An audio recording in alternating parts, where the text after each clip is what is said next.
Assalamualaikum warahmatullahi wabarakatuh.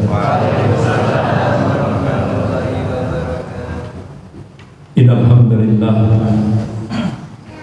nahmaduhu wa nasta'inuhu wa nastaghfiruh wa na'udzu billahi min shururi anfusina wa min sayyiati a'malina. May yahdihillahu fala mudilla lahu wa man yudlil fala hadiya lahu. Asyhadu an la ilaha illallah wahdahu la syarika lahu wa asyhadu anna Muhammadan 'abduhu wa rasuluh. Ya ayyuhalladzina amanu taqullaha haqqa tuqatih wa la tamutunna illa wa antum muslimun. Ya ayyuhan nasu taqu rabbakum alladzi khalaqakum min nafsin wahidah wa khalaqa minha zawjaha wa batha minhuma rijalan katsiran wa nisaa. Wattaqullaha alladzi tas'aluna bihi wal arham innallaha kana 'alaikum raqiba. Ya ayyuhalladzina amanu taqullaha wa qulu qawlan sadida yuslih lakum a'malakum wa yaghfir lakum dhunubakum wa may yuti'illaha wa rasulahu faqad faza fawzan 'azima. Amma ba'd. Fa inna asdaqal hadits kitabullah wa khairul hadi hadi Muhammadin sallallahu alaihi wasallam wa syarrul umur muhdatsatuha wa kullu muhdatsatin bid'ah wa kullu bid'atin dhalalah wa kullu dhalalatin finnar. Ma'asyiral muslimin rahimakumullah, Bapak-bapak, Ibu-ibu yang dirahmati Allah. Pagi ini kita membahas satu tema, yaitu konspirasi Zionis Yahudi di balik virus corona. Sebagaimana Allah Subhanahu wa taala memberikan tanbih, memberikan peringatan pada hamba-hambanya yang aman wa taqwa di dalam surah Al-Baqarah ayat 120 dan surah Al-Baqarah ayat 217 dan surah Al-Maidah ayat 82. Allah berfirman, A'udzu billahi minasyaitonir rajim. Walan tardu 'anka al-yahudu walan nasara hatta tattabi'a millatahum. Karena di dalamnya itu ada huruf lam, itu maknanya selamanya, berarti ila yaumil qiyamah. Dari kata Allah Subhanahu wa taala yang menguasai rotasi alam jagat raya ini. Kata Allah Subhanahu wa taala yang meninggikan langit tanpa tiang ini. Allah Subhanahu wa taala mengabarkan selamanya. Berarti sampai ila yaumil qiyamah.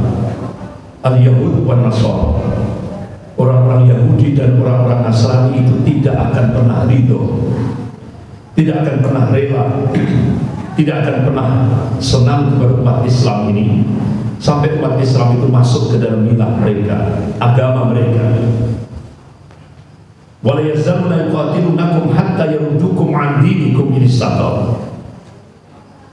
Selamanya kata Allah, al-Yahud wan Nasara, orang-orang Yahudi dan Nasrani itu tidak akan pernah berhenti yuqatilunakum, memerangi umat Islam ini kata Allah, hatta yaruddukum an dinikum in istata'u, sampai umat Islam ini murtad, keluar dari agamanya seandainya mereka sanggup.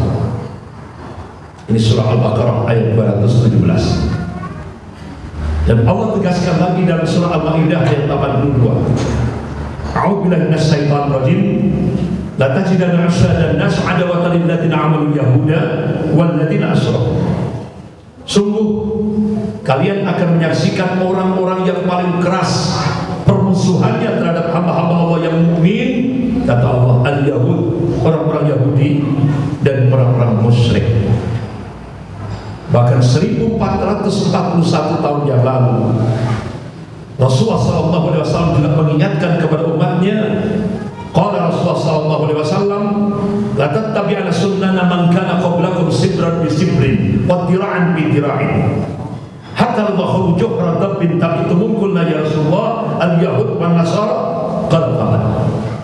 Sungguh kalian akan mengikuti jejak-jejak orang-orang sebelum kalian, setahap demi setahap tahap sejengkal demi sejengkal. Hatta tadkhulu juhra dabbin. Jadi dabbin itu pada bahasa kinayah, kiasan, perumpamaan. Jadi kalau di Timur Tengah, dabbin itu seperti binatang biawak yang punya lubang di atas pasir. Jadi kalau orang lain masuk lubang biawak, kamu ngikut.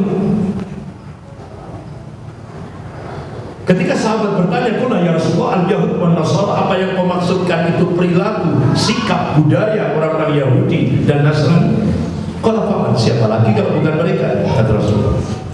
Oleh karena itu Rasulullah memberikan satu arahan yang konkret kepada umatnya. Qala Rasulullah sallallahu alaihi wasallam, "Man tasabbaha biqaumin fahuwa minhum."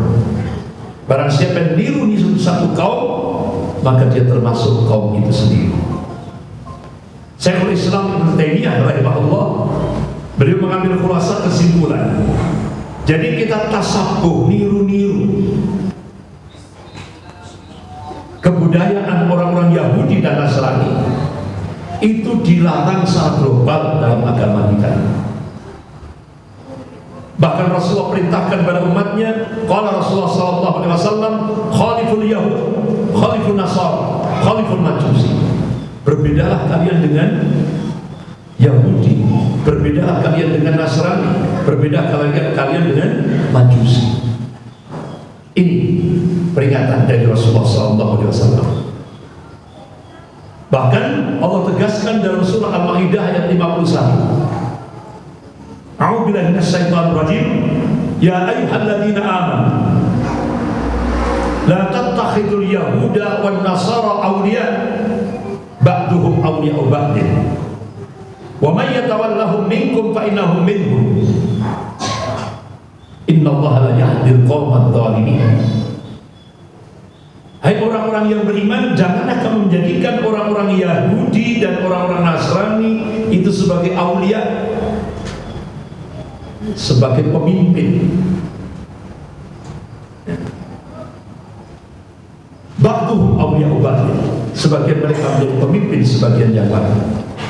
Wa may yatawallahu minkum fa innahum minhum.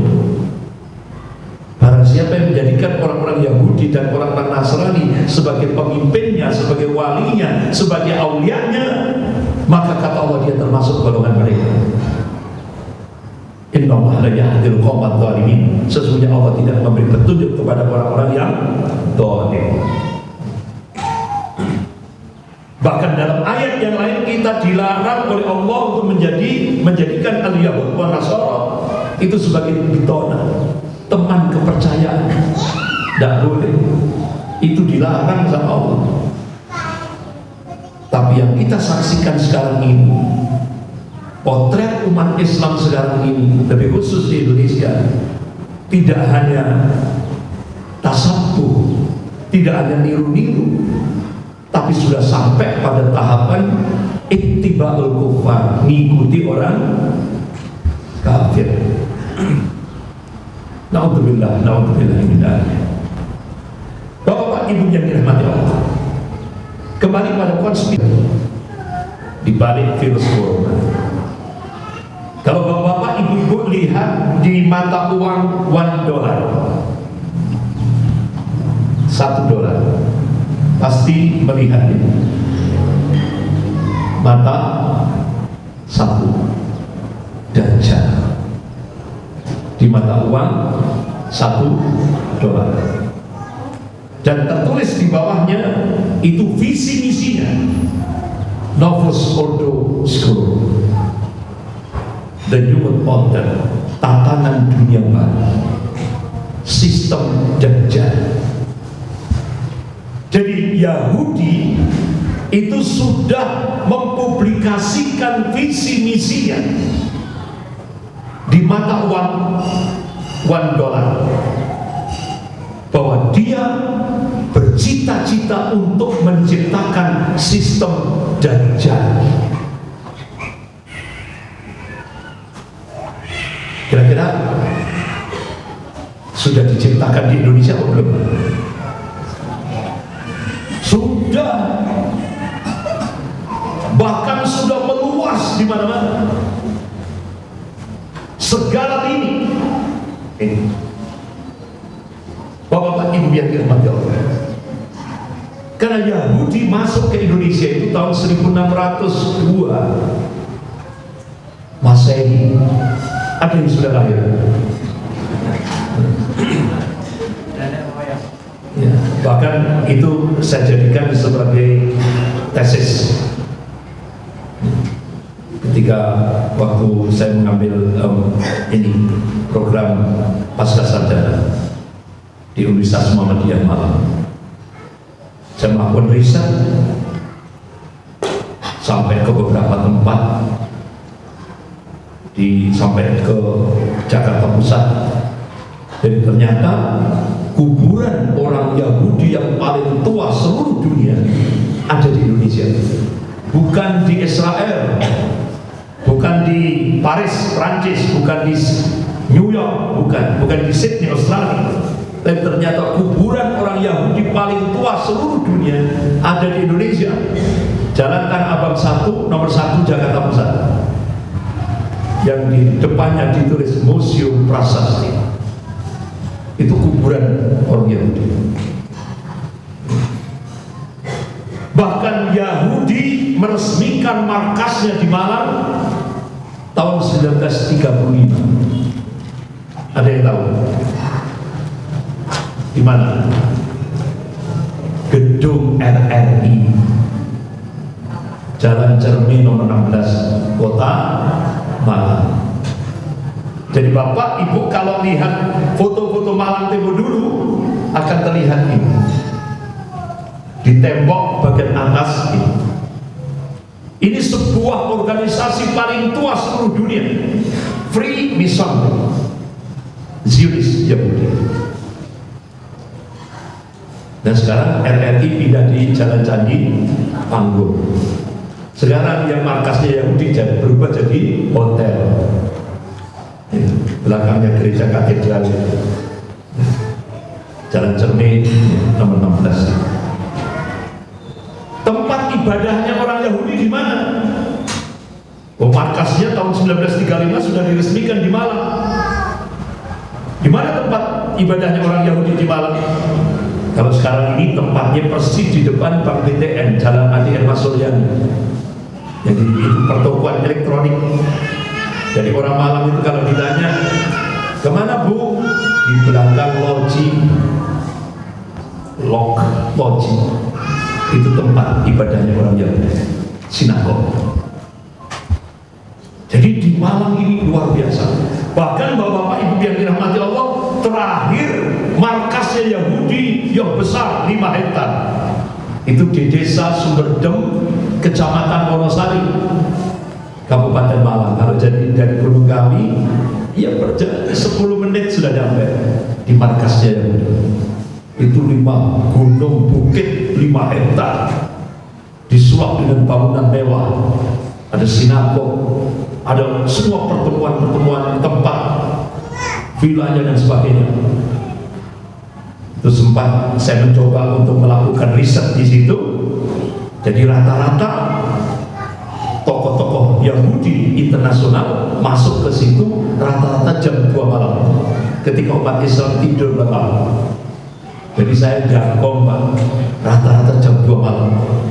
Tidak ada mobil letter N, L, tidak ada. Semua letter B.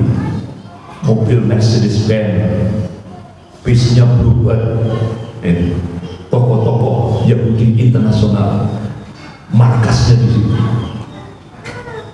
Alhamdulillah, Bapak-bapak Ibu yang dirahmati Allah, saya kerjasama dengan BAIS, Badan Intelijen Strategis Angkatan Darat, di Mabes Angkatan Darat. Alhamdulillah saya undang ke pondok pesantren saya di Karangploso yang sebelahnya Al-Hanud. Saya undang, akhirnya kita ajak untuk menuju ke markasnya Yahudi. Langsung alhamdulillah tutup sekarang sudah. Kita kerjasama dengan Badan Intelijen Strategis Angkatan Darat di Mabes Angkatan Darat. Alhamdulillah sekarang tutup. Kenapa? Itu sangat membahayakan bagi NKRI. Memang tidak ada dampak bagi masyarakat sekitar, tidak ada dampak. Oh, dia masuk jam 2 malam langsung tutup belum? Sudah tutup. Tidak ada dampak sama sekali. Tapi itu berdampak bagi Indonesia. Karena apa? Pemerintah Republik Indonesia mendata orang-orang Yahudi di Indonesia ini jumlahnya sudah kurang lebih 5 ribuan orang. Tapi mereka menguasai semua lini kehidupan. Dan itu diungkap oleh Jenderal Sumitro dalam bukunya Dari Pangdam Melawarman hingga Pangkop Kantin. Jadi ternyata kantor dagang Israel di Jakarta itu dijadikan markas operasi intelijen, bukan dagang. Dagang itu cuma kamuflase. Dan kontrolnya itu langsung dari Singapura. Karena Singapura itu satelit Yahudi kawasan Asia Tenggara. Makanya konglomerat Cina yang merampok keuangan negara Republik Indonesia ini, merampok uang negara ini, selamatnya kalau dia sudah terbang ke Singapura di sana. Sampai yang terakhir itu siapa namanya, Humbo siapa itu namanya, yang garong 35 triliun itu langsung terbang ke Singapura, aman. Bahkan orang Indonesia tahu, loh itu orangnya lagi minum-minum di kafe. Tidak berani Indonesia. Dan siapa yang mengendalikan operasi-operasi intelijen Mossad di Indonesia? Itu Immanuel Shah. Itu yang diungkap oleh Jenderal Sumitro. Bahkan bapak-bapak, ibu yang dirahmati Allah, Kepala BAKIN, Kepala Badan Koordinasi Intelijen Negara Republik Indonesia, yaitu Bapak Letnan Jenderal Z. A. Maulana, beliau bikin buku judulnya Yahudi Menggenggam Dunia. Jadi yang paling benci terhadap Presiden Habibie itu tokoh Yahudi yang cukup militan, George Soros, yang menguasai semua sumber daya alam, keuangan dunia internasional ini, perbankan internasional, George Soros, sampai PT Bentel Internasional 50% sahamnya milik George Soros. Kenapa? Yahudi begitu bencinya sudah luar biasa terhadap Presiden Habibie. Kenapa? Itu membahayakan bagi Yahudi, sangat membahayakan. Coba Pak Habibie bisa melakukan rekayasa, membangun sebuah pesawat-pesawat canggih, 10 pesawat-pesawat canggih baik militer maupun sipil, itu diakui oleh dunia internasional. Bahkan Pak Habibie merekayasa membuat persenjataan sendiri, ya, itu sangat ditakuti oleh Yahudi. Sehingga akhirnya George Soros menggoncang Presiden Habibie lewat kekuatan ekonomi, sehingga $1 waktu itu 20.000 rupiah, goncang akhirnya. Itu. Jadi memang Yahudi itu tidak ingin Indonesia yang mayoritas Muslim itu dipegang oleh seorang presiden yang punya visi misi yang luar biasa, yang menguasai sains dan teknologi. Tidak ingin. Jadi Indonesia ini kepinginnya Yahudi dipimpin oleh orang yang manut.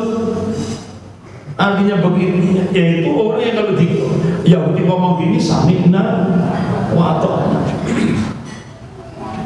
Itu.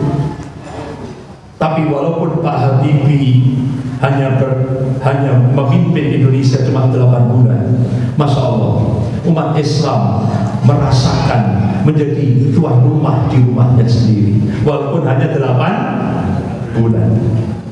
Sekarang umat Islam menjadi tamu di rumahnya sendiri. Ini. Tapi sebelum beliau lengser, alhamdulillah saya diundang oleh beliau di Istana Negara. Jadi waktu itu saya diundang ke Jakarta. Alhamdulillah dapat briefing dari Kasospol Abri, yaitu Bapak Letnan Jenderal Sarwan Hamid, Kasospol Abri waktu itu. Terus malamnya saya diinapkan di hotel. Besok paginya saya langsung diminta meluncur ke Istana Negara. Alhamdulillah waktu itu saya benar-benar merasakan bersyukur bisa bertemu dengan Pak Habibie. Waktu itu di samping Pak Habibie ada mantan rektor saya, yaitu Profesor Malik Fajar. Waktu itu jadi Menteri Agama zaman Pak Habibie. Jadi dulu waktu saya masih jadi mahasiswa